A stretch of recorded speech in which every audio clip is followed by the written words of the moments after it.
Ladies and gentlemen, if you dislike this video, you have nobody to blame but yourself. The title says it all, and the title pretty much covers what this video is going to be about. This is a video about a can opener.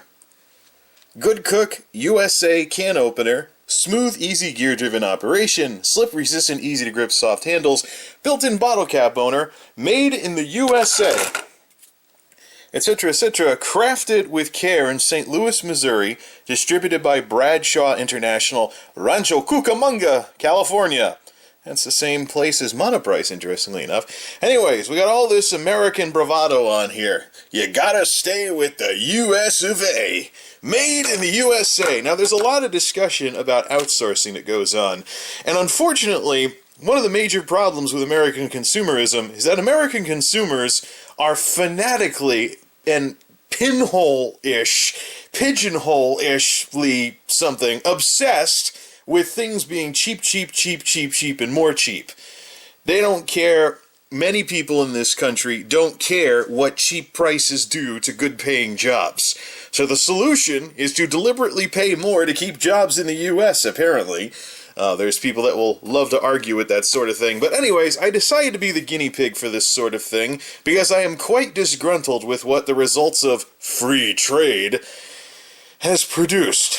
So I picked this up at Walmart in one of the Made in USA sections. They like to have SKUs of stuff that's made in the USA. And this thing costs significantly more than all the other can openers that they have. This Made in the USA support good-paying middle-class jobs can opener costs $10.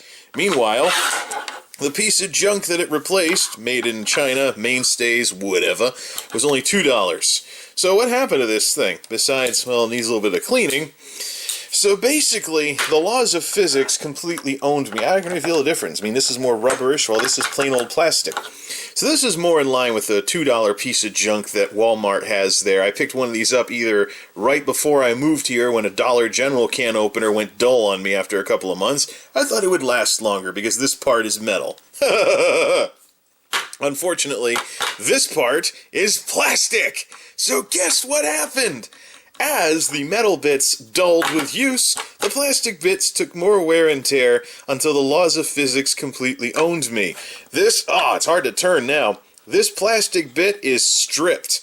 If you actually put this on a can and you try to turn this thing will turn and turn and turn and turn, but the can will go absolutely nowhere because it's stripped on the inside.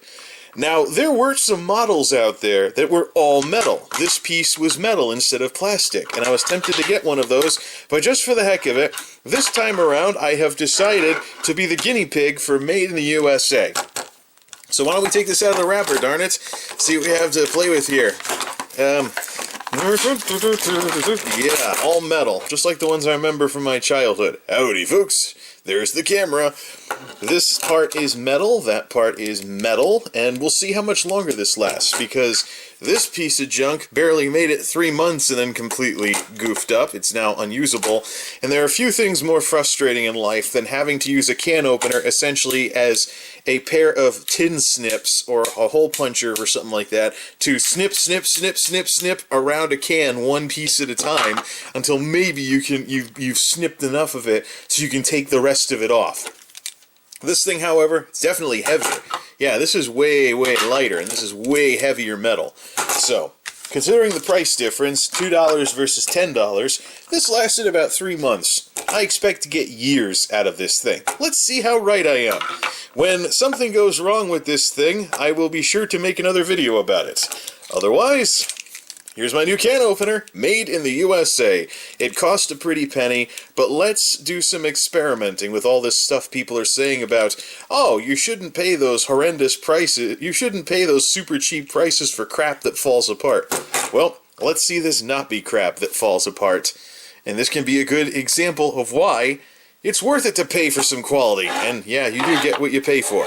So yeah, this thing, garbage, done after just a couple of months. This thing, I expect to get years out of. Let's see if that happens. If the folks in St. Louis, Missouri put together a good can opener. MultimediaJay out.